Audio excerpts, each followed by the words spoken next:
Welcome in. It is Big Ten Today. It is presented by Gatorade. Great to have you with us on this Thursday. Dave Remsen, Rick Pizzo, Jake Butt. Halfway point of the season. It's hard to believe, but definitely gives us some perspective, guys. And some expected. Ohio State and Oregon still at the top of the league after the Ducks got the better of the Bucks this past Saturday, but also some pleasant surprises, and we will see one or two of those surprises really this weekend in Bloomington with Indiana and Nebraska. What a fun stretch it's been, too. I mean, each week we're having games come down to the wire. Each week it seems like the bar continues to get raised, and probably have another good weekend once again. Good matchups. No doubt. Last week was fabulous. As good as it gets. Yeah, I mean, we hyped up two games, and they lived up to it, and then you had some that you didn't see coming, like Illinois-Purdue, for instance. Couple overtime matchups. Into a classic.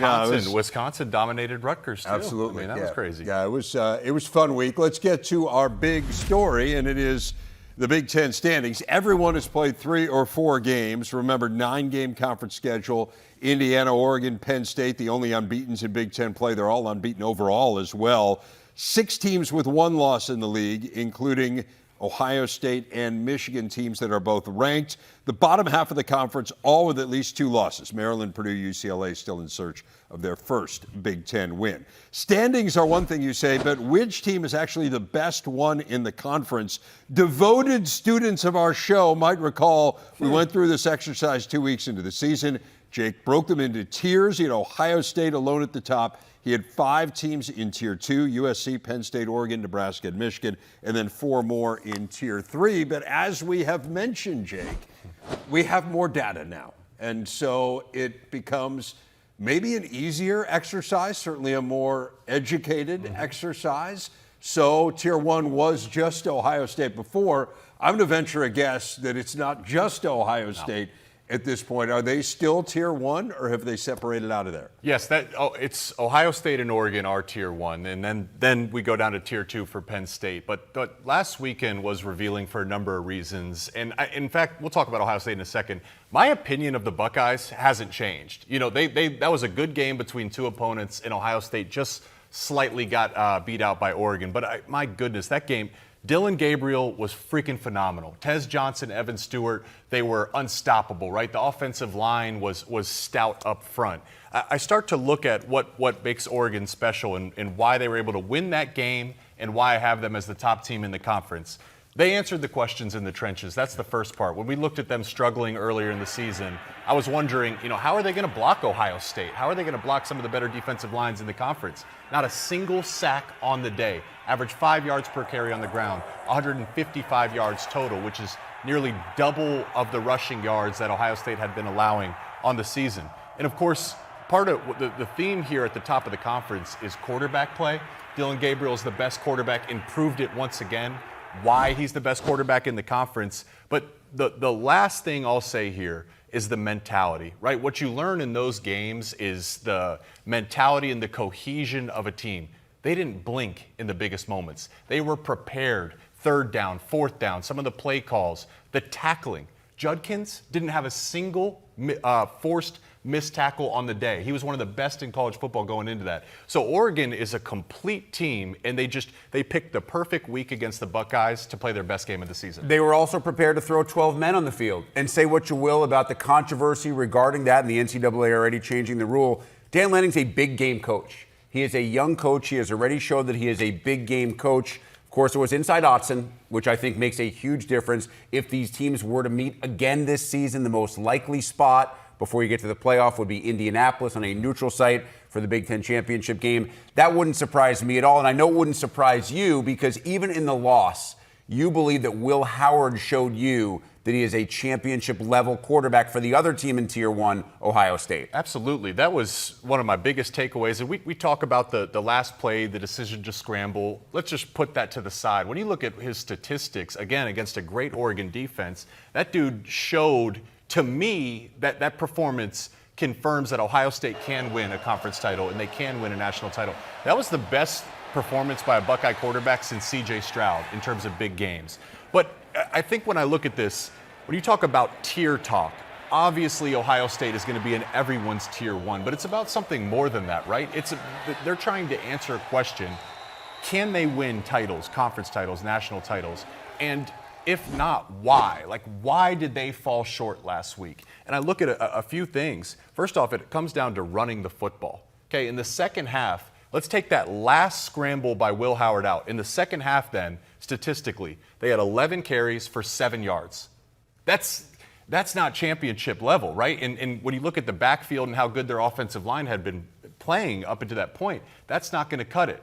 Now, we also have the fact they lost their left tackle, Josh Simmons, likely for a season. That is a huge, huge loss. And then to come all the way home, the defense in the biggest moments, because Ohio State has dominated everybody. But why have they fallen short versus Oregon, versus Michigan in 2022, and Michigan in 2023, and then versus Georgia? In the fourth quarter of those 4 games, they have not forced one single punt.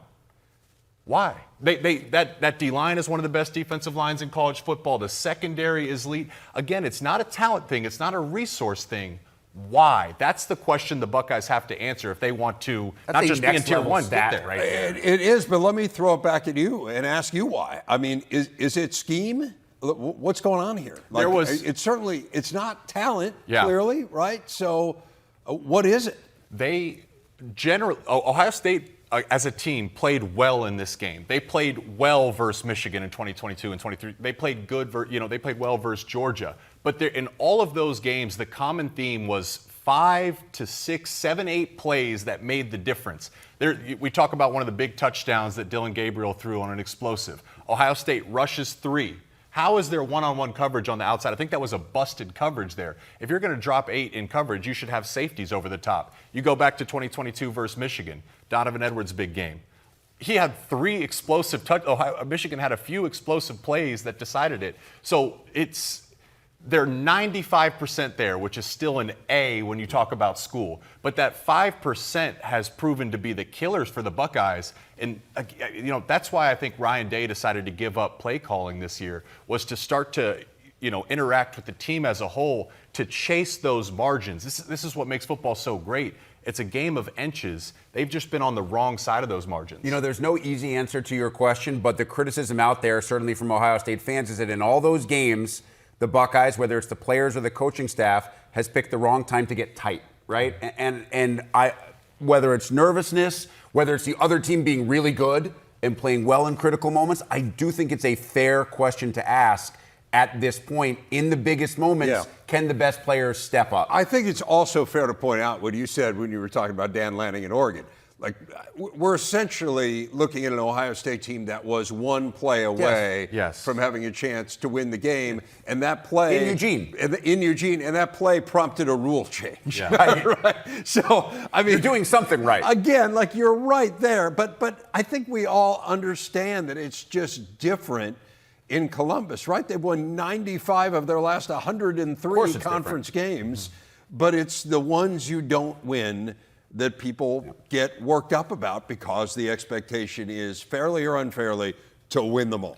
That's the mental side of this, and I'm really interested to see how the Buckeyes respond, because expectations are a double-edged sword, and we've talked the entire offseason about how this is the most talented roster, maybe in this century, for Ohio State, per Urban Meyer and Jim Tressel. So those are high expectations.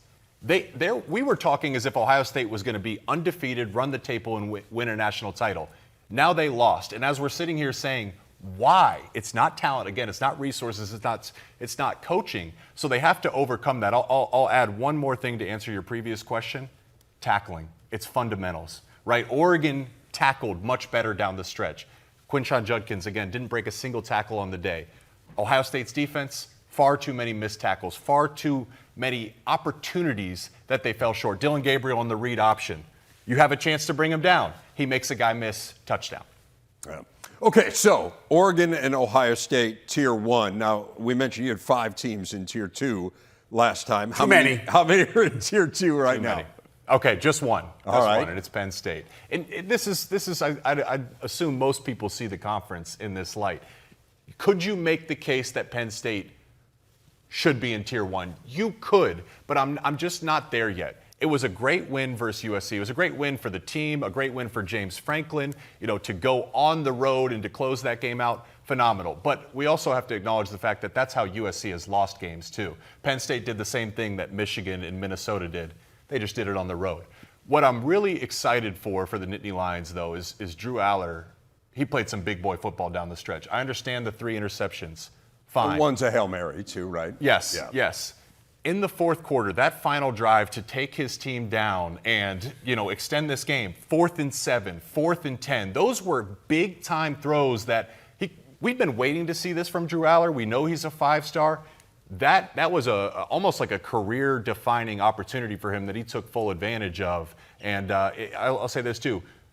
Who's their wide receiver 1? I don't know that they have one. That's probably... They don't need one with Tyler Warren. And they don't need one. Because Michigan didn't have one last year either, right? They didn't have a true alpha dog outside at the wide receiver position, but they won behind good defense, a run game, and play action with the tight ends. But Julian Fleming, I'm sorry, Rick, but Julian Fleming showing up on those 2 fourth down plays where he hadn't caught a pass the whole game. They have very capable wide receivers. Absolutely. And I think they're deeper at that position than people give them credit for. Are they explosive like Ohio State or like Tez Johnson? No. But they have depth and they have talent, and they have the best tight end in the country in Tyler Warren. I love all the talk that we gave about Colston Loveland, terrific tight end, other good tight ends in this league. Tyler Warren's not just one of the best tight ends in the country, he's one of the best flat-out football players in the nation. I was saying he should be in consideration for the Maxwell Award. Like, Maxwell is best all-around football player. I mean, that guy Heisman Trophy's out there too, Jake. Yes, seriously. I mean, I'm being dead serious. That was an unbelievable performance, and teams know that they're going to Tyler Warren. It just doesn't matter. That guy continues to make plays.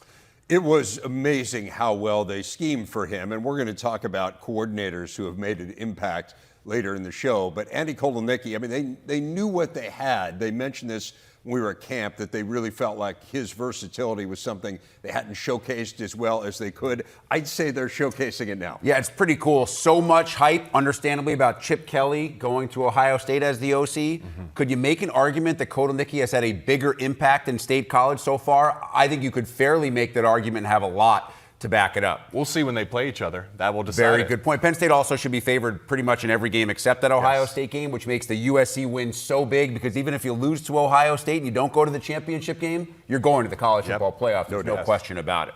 All right, back to Big Ten today. Rick Pizzo, Dave Revs, and Jake Butt as we continue with Jake's tiers, ranking Big Ten football teams by tiers. To recap, we had Ohio State and Oregon in Tier 1. We had Penn State standing alone in Tier 2. No Indiana. I have a major issue. We'll get to that in just a minute.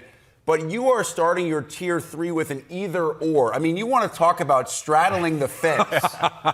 We're not going with Wasn't it Michigan. supposed to be at this moment? We're not going with Illinois. Yeah. It is the winner of the Michigan-Illinois game ends up in Tier 3. I love playing both sides of the fence here. I was going to say, I'm kind of rigging the system, so I appreciate you. You're putting 12 men on the field here on the Big Ten Today show. Exactly. So maybe we have to change the rules for next Thursday's show. But there's a reason. This will be an extremely revealing weekend. In this match, it's what makes this matchup so exciting, because both these teams, I think about the narratives in this matchup, how desperate Michigan is to kind of steer their ship in the right direction. The same thing for Brett Bielema. They have a real opportunity with their schedule to be a 9 or 10 win team. And I think if that's the end result at the end of the year, we'll look back at this game, and if they do win, as the reason why that propelled them to that higher height.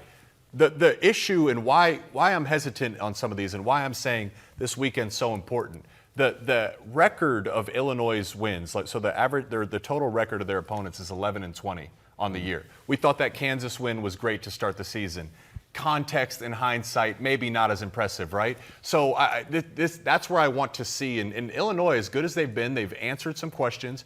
The offensive line has protected Altmaier. Great. Now we get to see his potential unlocked. They are vulnerable in certain areas, specifically with their run defense. Penn State kind of exploited them. And that Penn State game showed why there's a gap in these tiers. This will be a big weekend for them because we know Michigan's going to come in town and try to run the ball.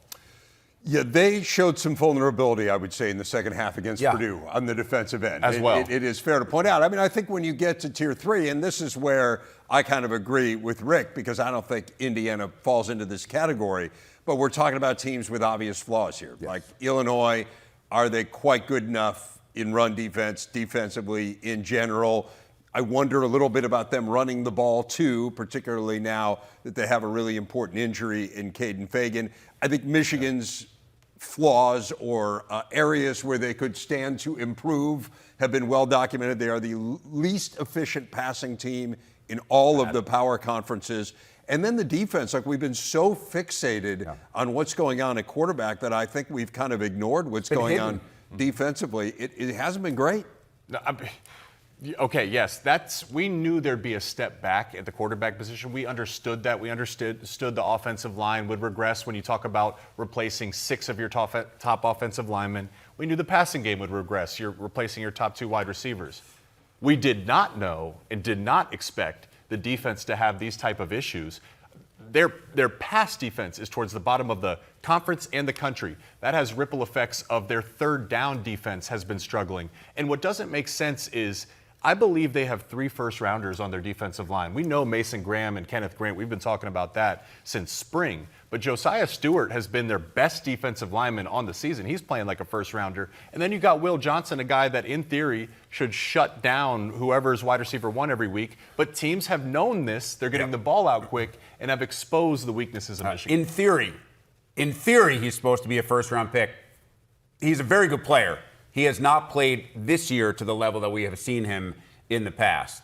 So one time you decide to go, the winner goes to tier 3, but you're actually going to double down. Double down. And Curt Cignetti has major issues with this double down because he should probably be in tier 2 already. And now you're saying the winner of Indiana, Nebraska is in tier 3. They're not even in tier 3 yet. Is that correct? Yes. Well, okay, so if we're going to include Illinois, you have to include Nebraska because Nebraska, man, they really should have won that game. I don't have trouble with you including Nebraska. Yes. I have trouble with you saying Indiana has to win this game to even be in tier 3. Because Nebraska is by far the best opponent that they've played all year. And from a matchup standpoint, this game will be extremely revealing. I look at, when I watch Indiana on film offensively, I'm saying, what is it that they do well? Like for Ohio State, you got great talent in a creative play caller.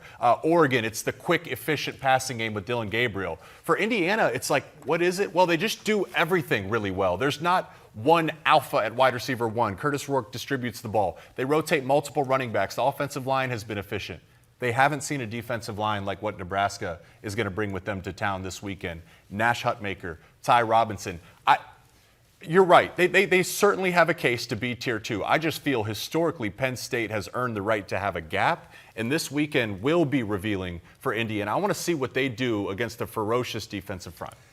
I mean, I understand what you're saying. I'm kind of with Rick. Like, I think we can only go by what they've done, and it's not just that they have won all their games. They've beaten everyone soundly. Like, again, part of it is just parsing the language. Are you saying that you definitively believe that this is one of the 3 or 4 best teams in the Big Ten? I can understand your hesitation that they will be at that conclusion come the first week of December, although I'm starting to believe they are.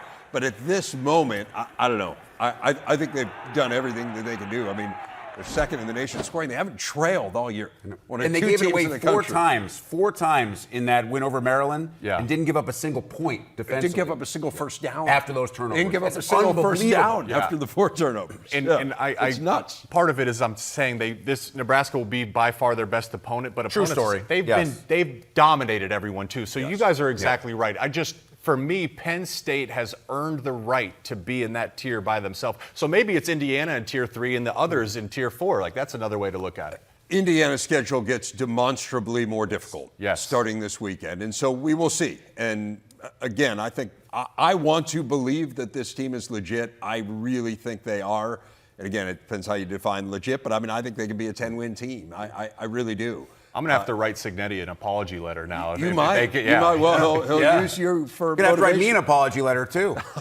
What about, I know Wisconsin and Iowa are the 2 other teams you have an eye on. I mean, Wisconsin, you look at the last 2 weeks. Yes. They have the largest combined margin of victory of any team in the country over the last 2 weeks. 13? Yep. Yeah, pretty good. Yes. Crazy. Yeah. They have been extremely impressive. And we're calling the game this weekend. So when I asked Coach Fickell, like, what's the next level? He's not talking about like adding anything. His whole focus is, can they do it 3 times in a row now? Because since he came in town, became the head coach of the Badgers, they haven't had an offensive identity. It's felt like they've been a program in transition now for a year and a half, and then something changed versus Purdue, which they then confirmed versus a good Rutgers team, a team I've been high on, going back to the offseason. Braden Locke's playing great. Their offensive line's been dominant. Tawi Walker, nearly 200 yards on the ground. The defense has been dominant, but anyone can do it once.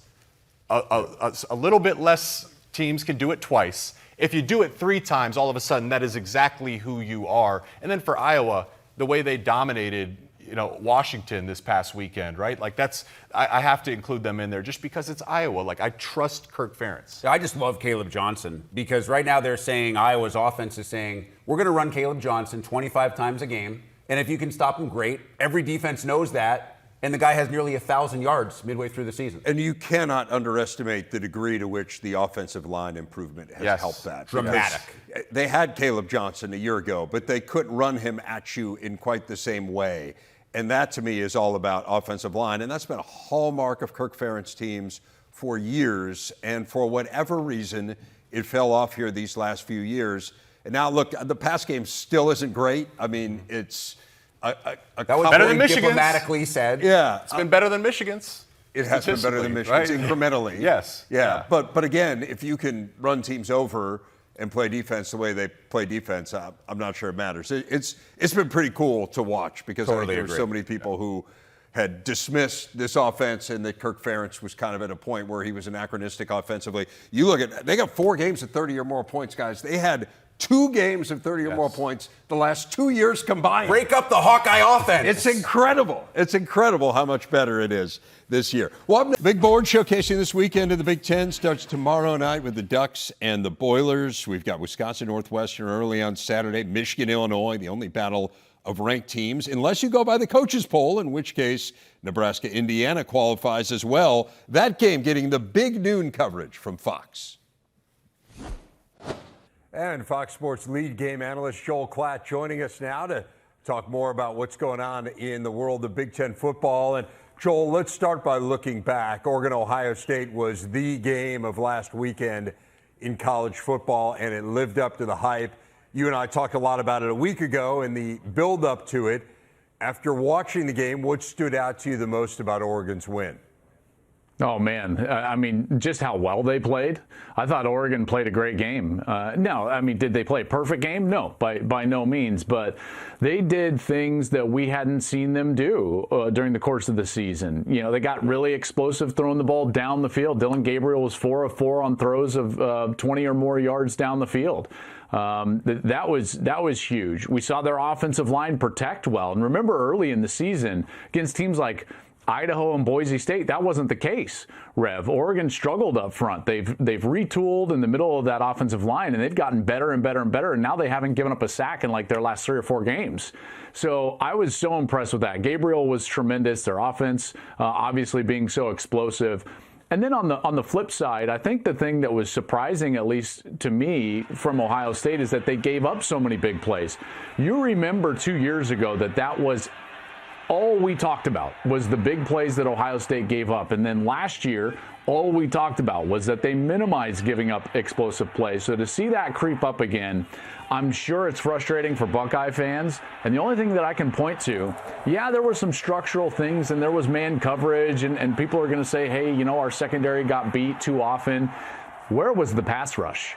This was a defensive line that was supposed to be able to get to the quarterback. No sacks on Dylan Gabriel, and I think that that's a problem. I'm with you. You give a ton of credit to Oregon, as you said. I mean, they have improved dramatically. Like when we were talking about Oregon early in the year, we talked about the offensive line, to your point, both in pass protection and they weren't running the ball in those first couple games to the level that we expected them to. And then we talked about the defensive line. Obviously, Ashton Jennings really good, and that was part of it. But they held Ohio State to a season-low rushing yards in that game. So you talk about the defense and the big plays.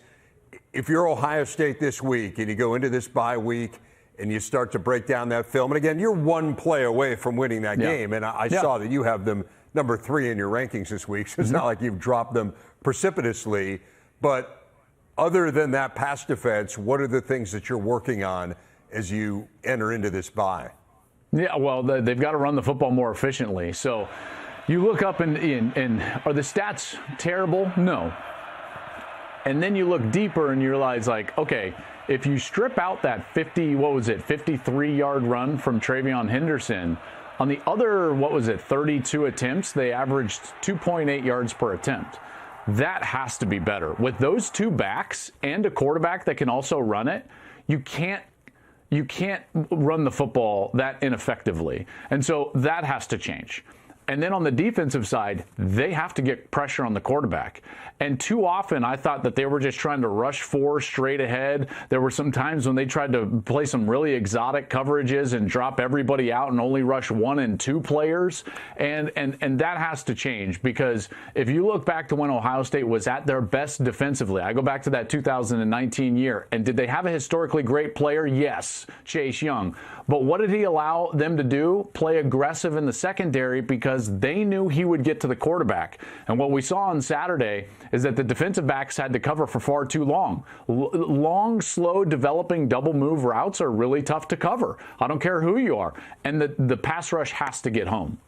Well, let's move on to this week. I'm so intrigued by the big noon game. I love that you guys are going to Indiana. There's going to be so much excitement there. Sold out Memorial Stadium, homecoming, you got an undefeated team, you got big noon in town. It's going to be an incredible, incredible day there. Obviously playing a Nebraska team that does have one loss, but is also vastly improved. I know you watch a ton of film in preparation for these games, Joel. Indiana, the defense is good and is certainly a lot better, but the offense has really been the story. Second in the nation in scoring. What do you see when you turn on the film? So I see a unit that plays above their talent level. That seems like a knock. It's not meant to be. That means that they are incredibly well coached, that the schematics are solid. They do what they're supposed to do. They play with great detail, Rev. These guys, whether it's the offensive line, the backs, the wide receivers, or quarterback Curtis Rourke, they play with great detail. One of the things I've loved about watching them and getting to know them throughout the week as I prepare for the game is you start to look at this roster and how it was built with these 27 transfers. 14 of them are starters, 7 on each side of the football. And you think to yourself, like, how can you have any cohesion? But then you realize that, like, 8 or 9 of these starters are actually from JMU and were with Curt Cignetti prior to being at Indiana. So there is some cohesiveness in terms of scheme. And then you look at philosophy, and this is what I wanted to stress on. I know you asked a schematic question, but I think it goes to the philosophy in the transfer portal. Curt Cignetti wanted a couple of things out of the transfer portal. Yes, quality players, but guys that had played a lot of football, 4 winning programs, and that have a chip on their shoulder. And it's like, enter Curtis Rourke, and here he is, and he's playing phenomenally. He really is, and they've got good wide receivers, they've got good backs, and the offensive line, for the most part, is playing what I would say is above their talent level. They're cohesive, they do a good job protecting him, and they do a solid job in the run game. Is it spectacular? No, but then at the end of the day, you look up and you're like, the numbers are spectacular, and trust me, I'd rather have numbers than a bunch of 5 stars up front. And yet now they go up against a Nebraska defense that will be the best defense that they have seen this year. And Nebraska gets a ton of pressure on the quarterback. They lead the Big Ten in sacks. They lead the Big Ten in tackles for loss. What do you think of the strength versus strength matchup here, and how well equipped is Nebraska to slow down this Hoosiers attack? So for how well the season has started for Indiana, I would say that they've faced little adversity on the offensive side. Maybe the first half against Maryland. You know, I'm watching that game. There's a couple of interceptions. Weather was bad. Maybe that's adversity for this Indiana offense. They're going to face it on Saturday because this defense, as you said, gets after it. Tony White, their defensive coordinator, Rev, I think he's probably, I don't want to like blow it out of proportion, he's probably in the top 5 in the sport in terms of coordinators. I think he's fantastic. What they do is they put a lot of pressure on the opposing quarterback, not just with guys in his face, but also the mental side. Like, what are they doing on the opposite side? What's the change-up in picture going to be in the secondary? And because of that, what you see is the opposing quarterback constantly having to just pat the ball one more time or one extra time. And that half beat allows the rush to arrive and the pressure to get there. So it's the combination of confusing the quarterback and getting after it up front that proposes a lot of problems for opposing offenses. And they've done a really tremendous job. I can't wait to watch them live, to be honest with you. It should be an incredible matchup. As I said, IU fans have been waiting a long time for this. Yeah. So this is going to be a great scene as well. Excited for you and Gus and Jenny to get there and to bring this game to us. Should be a really, really good day. Appreciate you taking the time out. Enjoy Bloomington, and we'll talk to you next week. You got it, Rev. Have a good one, bud. Dave Revson, Rick Pizzo, and Jake Butt. Let's look ahead to the Badgers and Cats. We talked a little bit about Wisconsin. I think they were in tier TBD of Jake's tiers, just to be clear on that, as clear as we possibly can. Wisconsin has looked really good as of late. Dave mentioned the largest margin in the nation over the last 2 weeks, 94-13. But Northwestern coming off arguably its best performance of the season in that win over Maryland. What makes the difference? Yeah, I think for Wisconsin, the difference is which team shows up, and we're trying to figure out are these last 2 weeks an outlier, or do we have to consider that the standard has changed offensively? And for them, the identity is, when you think about an air raid system, I think they've come all the way back full circle to leaning on their offensive line in the run game. Tawee Walker, he's got 292 yards on the ground in the last 2 weeks, so about 150 per game. The offensive line has been dominant. For Northwestern, they're top 10 in run defense in all of college football in the FBS. So can they stop the run? Can Wisconsin get the run game going? On the flip side, it's the same thing in terms of running the football. Jack Lausch, when we're meeting with Wisconsin, their defensive staff is fully aware of Jack Lausch as a dual threat quarterback, how he can affect the game in situations, third down in the red zone, using his legs to move the chains and extend drives. So the run game decides can Wisconsin succeed running the ball offensively, and can they account for the quarterback run defensively? I thought Lausch threw the ball fairly well on Friday. Didn't throw it a lot. Boomer bust. There's It was not boomer a lot bust. of volume. Explosive. He made a couple of really tough Absolutely. throws in moments when Northwestern needed him to make those throws. Yeah, they turned into a big play offense in that game. I mean, they had 283 yards, 163 of them were on 4 plays. Yeah. 4 passing plays. And then we were talking about this earlier in the week. They had a ball go through A.J. Henning's hands. It would have been a long gain as well. So you can start to understand why Northwestern's coaches made the switch that they made to Jack Lausch, right? You have an eye on the future. You think you have someone in your program who can develop into a legitimate, really good Big Ten quarterback. Why not kind of throw him into the fire and see what he can do? I think this series is fascinating because it's essentially been dead even for the last 40 years, 17-16 Wisconsin. It's 9-9 this century, and what's amazing is Wisconsin has been considered the favorite in every single game. Wow. All 18. Wow. All 18. That's amazing. Yeah. And now depending on I'm getting really into the weeds here.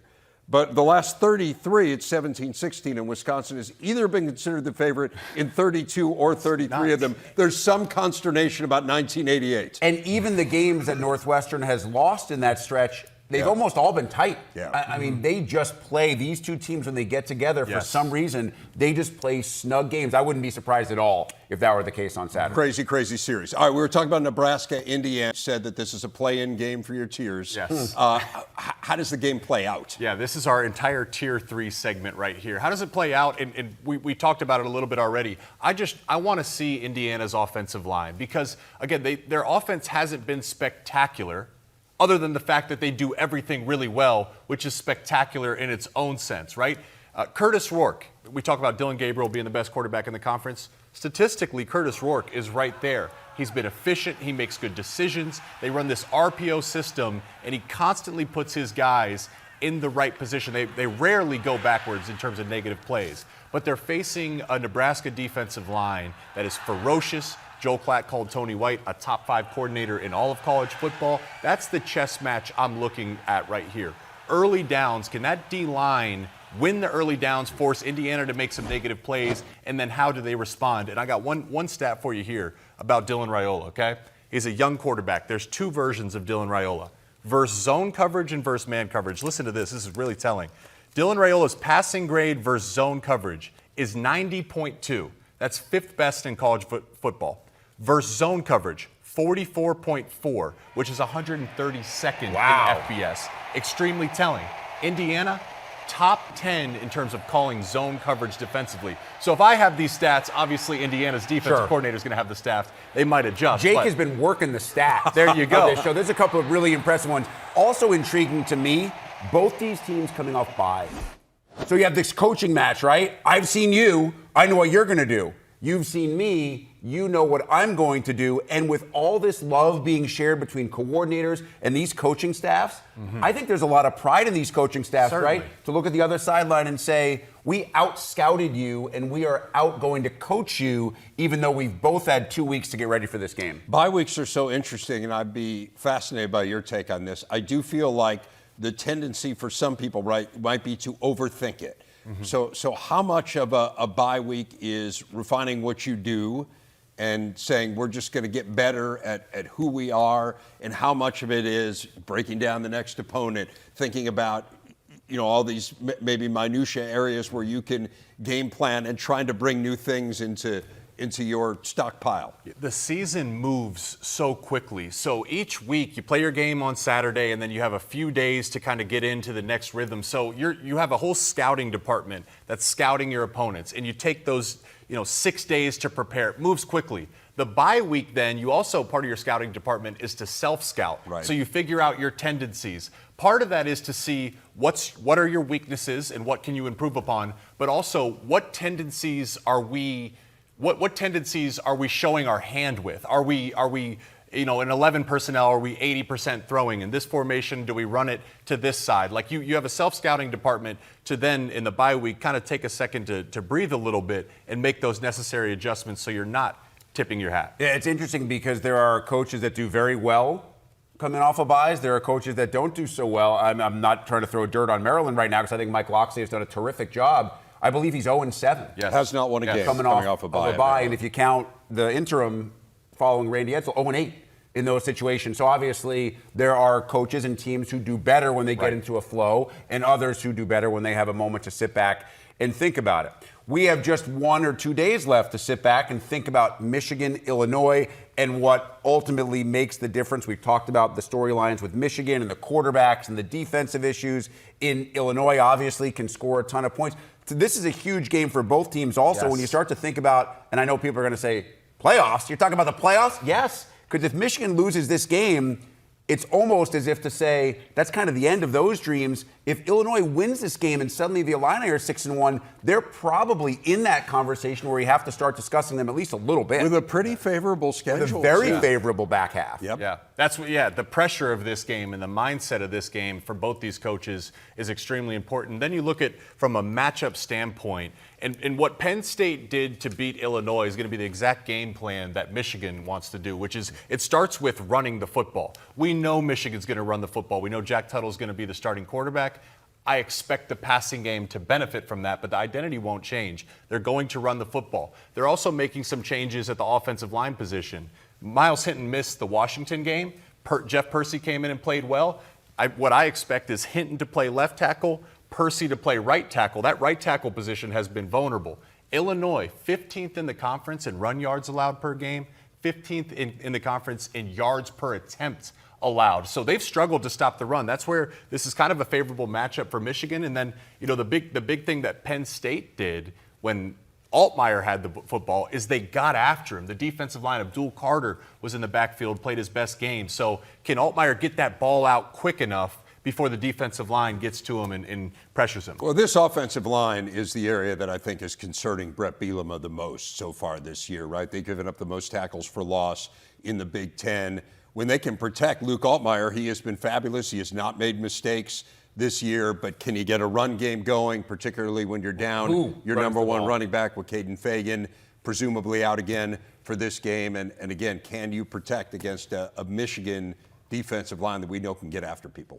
What's Wink Martindale going to do? Because I don't expect them to run for 150, 200 yards today. They're going to have to use the quick game and the screen games to kind of complement that. Michigan's been playing a lot of soft coverage, and teams have taken advantage of that. Teams are just getting the ball out quick versus them saying, we don't even want to deal with the defensive line. So I wonder, Michigan coming off a bye, if Wink Martindale says we're going to be more aggressive in terms of our pre-snap alignment from our secondary. Should be a great environment celebrating the 100-year anniversary of the Galloping Ghost game. With famous alums are going to be there. It should be. And it has become a little bit more of a home field advantage since Illinois has started to win and since Brett Bielema has gotten there, kind of as he has done at every stop that he's been at, draws the interest from the students and the fans. I think will be a home field advantage. I got a weird feeling. You and I were talking about this. Logically, everything tells you Illinois is the favorite in this game. Both you and I have kind of a weird feeling about the potential outcome on Saturday. You got to run the ball. That's it. I mean, if they can run it, and also I'll say this, 2 great uniforms. Have you seen The Illinois uniforms are off the charts. Beautiful. They're really cool. First battle of ranked teams in Champaign in 24 years. Wow. 2001 last time it's happened? 2000? Wow. 2000. You guys are just dropping unbelievable tidbits today. Well, got a lot of time on our hands. Jake, wrap things up on Big Ten today. USC outside the top 100 nationally in total defense in Lincoln Riley's first 2 seasons there. Made an offseason move to Danton Lynn, and it has paid off. The Trojans allowing nearly 2 touchdowns fewer than a season ago, doing a far better job getting off the field on 3rd down as well. And that total D number is now well within the top 100. They are 62nd nationally. It is a nice jumping off point for our new coordinators making an impact at Big Ten schools. Danton Lynn has done a nice job. Man, what a great hire. And we wondered how quick the turnaround would be. And when you think about coaching, the fundamentals is what really stands out. I mean, last year, their zone coverage integrity was terrible. They couldn't tackle. Their gap integrity wasn't there. And that's why they were so poor on that side of the football. A good coach cleans all of that stuff up. He gets his defense playing fundamentally sound. They're not a top 10 defense in college football, but if you understand the journey they've had to take to go from last year to this year, you have to give a ton of credit to Danton Lynn. Yeah, I know folks may look and say, well, Penn State just dropped 33. They've already lost 3 games this year. What he took over and what he had to improve upon, I mean, you read the numbers. That was horrific defense a year ago, and their tackling was even worse than the overall defensive numbers. They have clearly improved in both of those areas. Let's stay out west. Steve Belichick, I know, is not very happy with the last performance when Iowa ran over Washington and the Huskies gave up 40 points. But overall, this has been a pretty stout unit. Yeah, they don't have a ton of first-rounders on that side of the football either. And for Steve Belichick to come from an NFL system where you have all the time and the resources to teach, I was interested to see what he would do in a college system when you're limited by NCAA rules and these guys have to take classes. They've been extremely fundamentally sound for the majority of this season. They won the game versus Michigan, the way that defense played. Yes, Iowa aside, like that's more of the outlier than the standard they've played this year. He's got that unit, which is full of transfers and newcomers playing good football. Washington, their identity, the past decade has been offensive football. The defense has stood out to me. Really done a nice job. We mentioned Andy Kotelnicki a little bit earlier in the show. He's certainly gotten a lot of publicity and justifiably this year. How about the impact the Penn State offensive coordinator's made? Yeah, you said this too, right? We're looking at maybe the hire of the offseason, whether it's Chip Kelly or Kotelnicki. Gosh, almost a similar jump to what Danton Lynn did with USC's defense that Kotelnicki has done with Penn State's offense. He has unlocked explosion that was just simply not there last year. Drew Aller, the 5-star, the NFL body type, all the talent in the world. He's unlocked a new level. And then the big piece of it is the creativity. Like that's why you hire a guy like Kotelnicki. That's why you pay him what you pay him. You could just look at how he used Tyler Warren. Clearly their best weapon. It's on the play caller to put him in positions to succeed.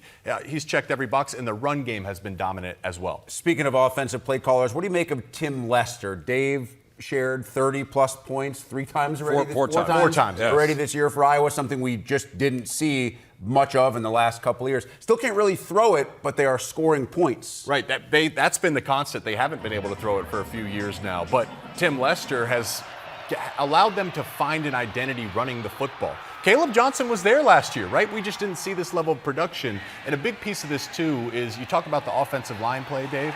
It's on the offensive coordinator to put those guys in a position to succeed. They have an identity now, and that's why they've been able to put up 30 points a game. Well, not just a new coordinator at Indiana, they have an entirely new staff, so you could go just about anywhere with this, but I know the offensive side has stood out to you in particular. Number one in total offense, number one in scoring, number one in passing. And again, like there's not first rounders on this all over the field for Indiana, but they're playing fundamentally sound team football, passing the ball underneath, over the top, running the football. The offensive line has been stout. He's been impressive. Lastly, quickly, Chip Kelly, a lot of money, but a big impact. Right, and you know, what a luxury to have a great offensive mind with all of those weapons around him, and he's done a good job. There's only one football, but he's keeping everybody happy. The Buckeyes are certainly dangerous. Speaking of great coaching minds, tomorrow, Dave Wanstead, Jerry DiNardo. I was join wondering me where for you the were going. Friday edition of Big Ten Today. We will see you then.